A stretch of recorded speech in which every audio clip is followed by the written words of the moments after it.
நேர்மையான வினைத்திறன்மிக்க அரசியல் இளைஞர்களின் வருகையை ஆதரிப்போம். சட்டத்திரணி இளம் துளை முயற்சியாளர் ESP நாகரத்னம் கமலரூபன் சுயேட்சை குழு இலக்கம் 2 ஊஞ்சல் சின்னம் இலக்கம் 4. ஆனால் தற்பொழுது ஒரு மாற்றத்துக்கான ஒரு காலம் வந்திருக்கு. நாங்கள் ஒரு மாற்றத்தை உருவாக்கக்கூடிய ஒரு வாய்ப்பு வந்து ஏனென்றால் நாட்டிலே ஒரு ஆட்சி மாற்றம் நடந்திருக்கு. அந்த இனவாதமான செயல்பாடுகளை முன்னெடுத்த அந்த ஜனாதிபதி அவர்கள் அவர் வீட்டை செல்ல வேண்டியதாக வந்திருக்கு.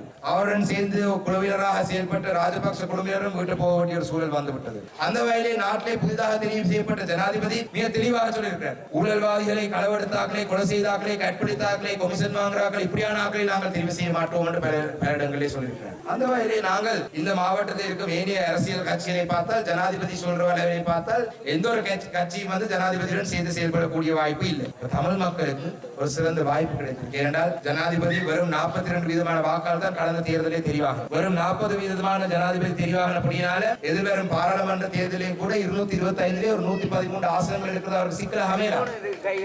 அவருக்கு இது சிக்கலாக அமைந்தால் பெரும்பான்மை எடுக்கிறதுக்கு அவர் வேற யாரையும் உதவியை தேட வேண்டியதாக இருக்கும். அவர் இன்னொரு கட்சியினுடைய உதவியை தேடி வர வந்தால் கொலை செய்தாக்களோடு சேரலாது, களவெடுத்தாக்களோடு சேரலாது, கற்பழித்தாக்களோடு சேரலாது சொன்னால் அவர் சேர்ந்து வேலை செய்யக்கூடிய ஒரே தகுதியுள்ள கட்சி நாங்கள் மட்டும்தான் இருப்போம்.